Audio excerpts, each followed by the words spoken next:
Esencialmente, lo que estamos viendo es el sentido de ciudad-región. Estamos hablando de una ciudad que ha crecido y que se sigue expandiendo y una región que se ha convertido en la principal abastecedora de la ciudad.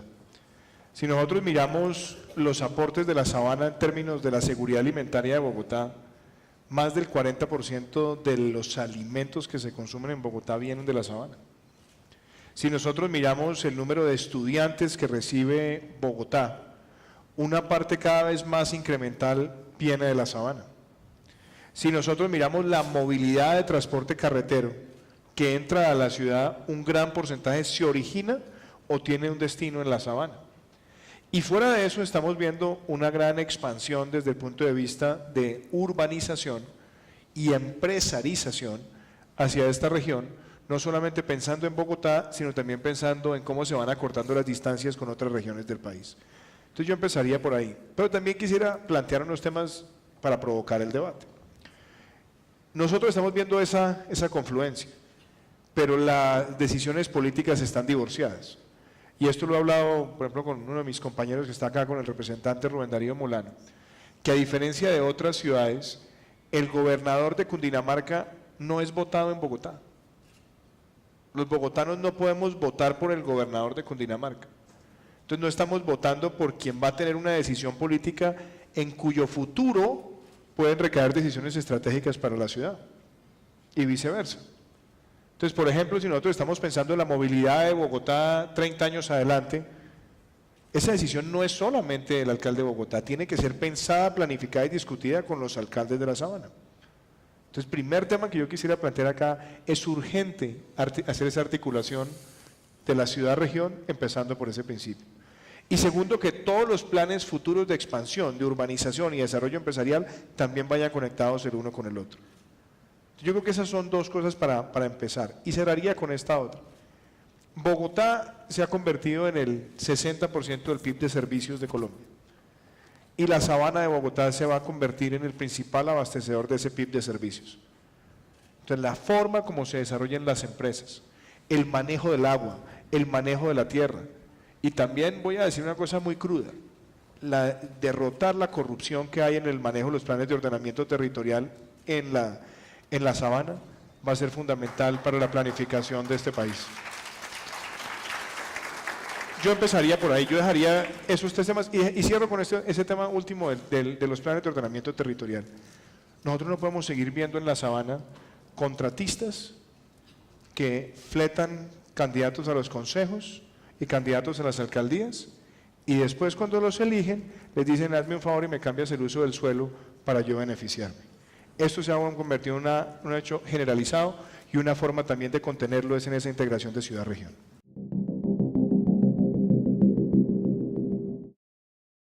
¿Quiénes son los que deben ser socios de la nación para resolver los problemas sociales? Los empresarios. Hasta ahora lo que ha pasado en este país es que siempre el Estado ve al empresario como una vaca lechera que lo ordeña pensando en ingresos fiscales y nunca entendiendo que el empresario y el Estado tienen que tener un propósito común que es la generación de empleo formal como factor de equidad.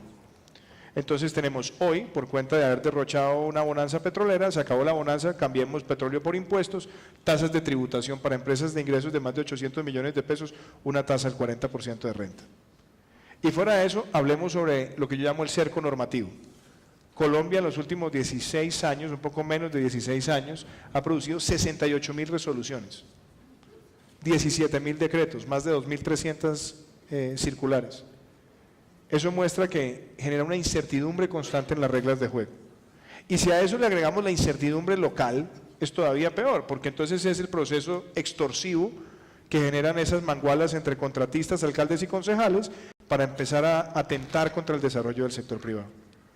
Yo he propuesto una serie de medidas. Yo primero creo que para que nosotros tengamos un sistema tributario distinto y más favorable, tenemos que eliminar el derroche. Tenemos que hacer un plan de reingeniería de la administración pública que nos genere ahorros y por esa vía bajar los impuestos de las empresas. Y eso nos permitiría a nosotros como país hacer la segunda apuesta y es desregulemos. Y yo he dicho que para los empresarios, y yo creo que esto es importante para los que están acá en la sabana, un empresario promedio de los que está hoy acá tiene que ir al INVIMA, tiene que ir al ICA, tiene que ir a la DIAN, tiene que ir a la UGPP, tiene que ir a autoridades ambientales, territoriales, son más de 14 ventanillas casi que mensualmente. Yo creo que nosotros tenemos que pensar en una ventanilla única de comercio y emprendimiento, donde simplifiquemos, reduzcamos lo que no sirve y le permitamos al empresario ser visto con mucha más, con un sentimiento mucho más amigable de lo que hoy está teniendo el país. Es el único detonante para que el empresario se sienta en lo local y en lo nacional en un ambiente propicio para generar empleo de calidad.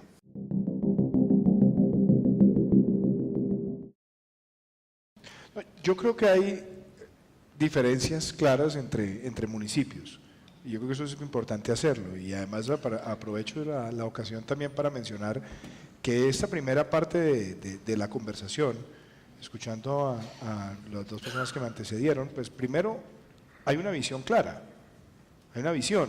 Primero hay unas municipalidades que se han ido agregando a una área metropolitana no declarada, donde hay cada vez más construcción de vivienda de clase media de ahí para arriba, y hay otra clase media emergente que está creciendo y le han apostado exitosamente a un mercado.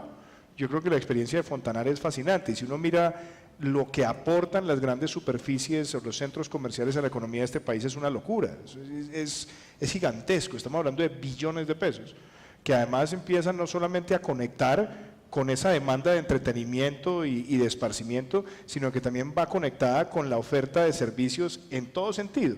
Ayuda a la economía naranja en el cine, en el diseño, en la gastronomía, etcétera, etcétera. Y por otro lado, también va conectada con una provisión de servicios básicos que necesitan las personas cerca del lugar de residencia. Yo creo que eso es un modelo exitoso. Y creo que también acertadamente lo que ha hecho la clínica, porque estamos viendo que hay una oferta no cubierta en materia de una atención de salud de primer nivel, me refiero a primer nivel de calidad, que requiere primero personal, atención, movilidad. Esa parte yo la diría está muy bien. Ahora, la otra parte, otras municipalidades que en lugar de estar siguiendo los buenos ejemplos que pudo haber tenido Chía, estamos viendo una captura de poderes políticos de la asignación de esos espacios, y se ha vuelto un proceso extorsivo, discrecional, que además no tiene una coherencia frente al sentido urbanístico de los municipios hacia futuro. Eso hay que corregirlo. Y también me parece importante plantear que esta sabana sigue creciendo y hasta ahora no se ha pensado de manera estructural, salvo la longitudinal de Occidente, cuáles van a ser las vías para mejorar los problemas de movilidad hacia el futuro. Porque como Bogotá no se desconcentra, Bogotá sigue cerrada en la mayoría de trámites y de gobierno y del sector privado, entre esos 4 ejes que están ya a 40 minutos, a 1 hora, ese embotellamiento tarde que temprano se va a convertir en un costo para la ciudadanía. Y si hoy no se atiende, si hoy no se planifica, va a tener un problema brutal en el mediano plazo. Eso implica los planes de ordenamiento territorial. Entonces, ¿usted quién quiere uno que esté manejando los planes de ordenamiento territorial? ¿Solamente la competencia municipal? ¿O que pensemos en ese Gran Bogotá, en esa área metropolitana, donde tengamos claro hacia futuro cómo debe ser el manejo del agua, el manejo de los residuos, la asignación de los predios? O de lo contrario, vamos a tener en 15 años, al lado de una fábrica, vamos a tener residencia, al otro lado de la residencia vamos a tener una presión muy grande sobre el uso del agua, y después vamos a tener al otro lado problemas de avicultura o de agricultura, etcétera, etcétera. Entonces yo creo que ahí es donde está la discusión. ¿Cómo vamos a planificar bien desde lo municipal a lo metropolitano, pero quitándole a esos feudos de cacicazgos políticos el control sobre el uso discrecional del suelo en función de sus propios intereses? Un modelo que yo he defendido mucho, que en algunas ciudades de los Estados Unidos funciona. Yo de hecho fui parte de la junta de una de ellas representando al Banco Interamericano, que son los distritos de mejoramiento de negocios, lo que en inglés se llamaban los Business Improvement Districts. Entonces se une el sector privado y el gobierno local pensando en las intervenciones urbanas. Porque también quiero decir una cosa acá de una forma cruda. Claro, Chía ha mejorado sustancialmente, tiene unas vías de acceso maravillosas, pero también hagámonos unas reflexiones. ¿Cómo está el sistema público de educación, por ejemplo? ¿Está la jornada completa funcionando? ¿Hay doble alimentación? ¿Cómo están los espacios públicos compartidos? Por ejemplo, las personas que están en el régimen subsidiado de salud, ¿qué tipo de atención tienen?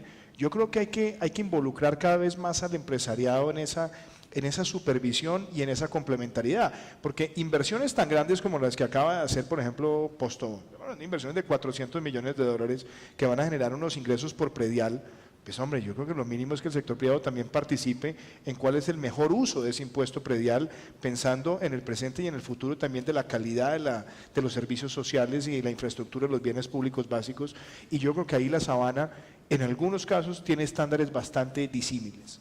En algunos son mucho más claros, en otros son mucho más oscuros. Y a mí me parece que si no le ponemos a eso supervisión, vamos a tener una gran inversión empresarial, pero de pronto una gran desconexión entre lo que va a pagar ese sector privado y cómo eso va a repercutir para la población menos favorecida en esos municipios. ¿Pero cómo sería cómo sería esa? Es una especie de consejo donde participan los dos.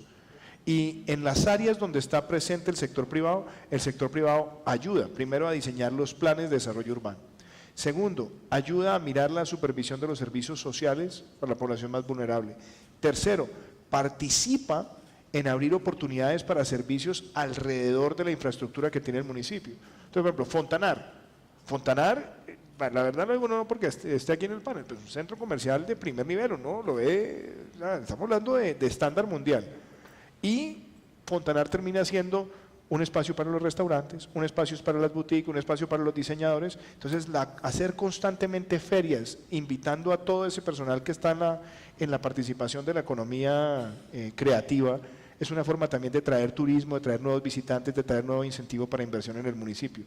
Yo veo ahí una desconexión y yo creo que ahí es donde hay que empezar a invitar al sector privado a participar con los alcaldes soñando en el futuro de la región.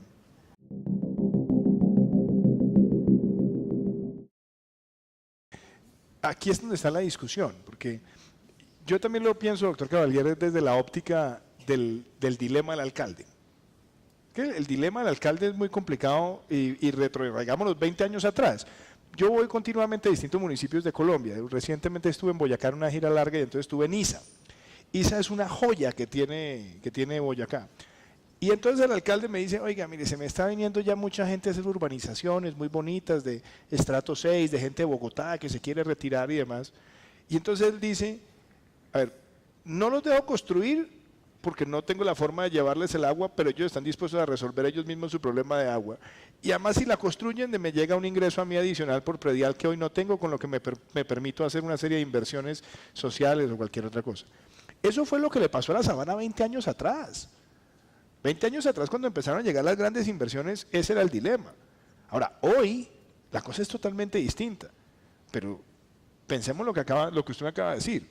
A usted me dice, le pusieron el pot agrícola al lado, sabiendo que usted tiene un proyecto, y es para que después empieza el proceso, entonces, extorsivo para tratar de si puedo volver a conseguir el predio para lo que el predio debe ser.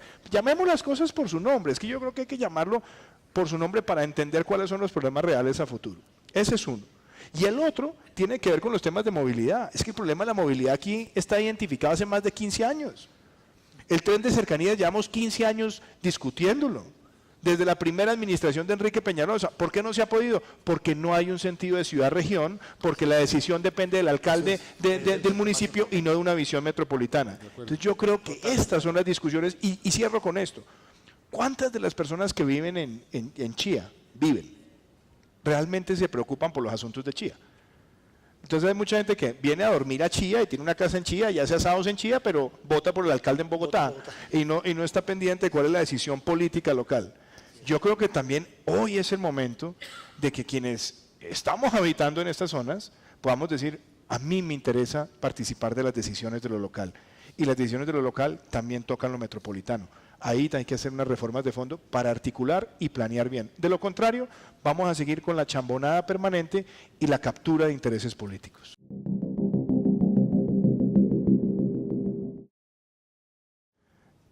Este panel es una maravilla cuando uno ve la vocación de los empresarios, y yo siento que en la Sabana está pasando algo que de pronto puede ocurrirle a muchas regiones del país, que el empresariado va mucho más adelante, va mucho más fuerte, va mucho más vigoroso, entiende más los problemas, y la política va muy lejos, va muy atrás. Va atrás en calidad, va atrás en la visión, va atrás en entender que la única manera como esto prospera es de la mano Estado con el sector privado y obviamente con la sociedad como un todo. Y yo creo que el gran desafío es eso, cómo se va a mejorar la calidad de la política en esta región para que esa política se entienda bien con el sector privado. A mí me parece que ese es uno de los desafíos grandes. Y eso implica que tanto el sector privado como los habitantes tenemos que estar preocupados de lo que está pasando acá en lo local, en el tipo de líderes que tenemos, en el tipo de discusiones que tenemos, y no podemos simplemente ser ausentes que nos encontramos en los procesos electorales cada 4 años. El otro desafío es la planificación, porque yo lo veo, por ejemplo, con el colegio de mis hijos, de mi hijo, que además fue mi colegio, empezó en la 150, ya va en Chía y en 50 años de pronto estará en Zipaquirá, pero es el hecho de una ciudad que sigue creciendo hacia el norte, tiene que crecer bien ordenada, tienen que planificarse bien las vías, tienen que definirse dónde va a haber los barrios residenciales, dónde van a estar las zonas industriales, cuál va a ser la presión sobre el agua, cómo vamos a manejar los residuos sólidos. Por ejemplo, yo quisiera plantear un tema importantísimo en el tema de residuos, para no estar años después viviendo un siguiente Doña Juana, es cómo vamos nosotros a mirar que ya hay tecnologías que son aplicables a ese crecimiento de las ciudades donde puede haber una descomposición con tecnología de plasma que puede convertirse en energía, para buscar también una diversificación de la matriz energética hacia el futuro. Yo quisiera dejar planteado, por ejemplo, el tema de las inversiones para los sectores más vulnerables de esta población. Porque así como hay bienestar para una clase que es mucho más pudiente, lo que debería traducirse es que los prediales que pagan los empresarios y las clases más pudientes, que no son menores y que son muy grandes para el tamaño de municipios, tienen que traducirse en que acá tengamos una educación de mejor calidad, una salud de mejor calidad y unas zonas de uso compartido comunitario de mejor calidad. Y el último desafío, que yo también creo que esta región va a tener una oportunidad de Boyacá hacia acá. Usted la va a ver, doctor Cavalier, cada vez más le van a empezar a llegar pacientes de Tunja. Le van a empezar llegando más personas que quieren buscar la calidad que usted está ofreciendo. El tema es cómo se va a pensar también esta región, no solamente de Bogotá hacia acá, sino del otro lado hacia acá. Yo creo que también eso es un desafío de competitividad y planificación que hay que tener en cuenta.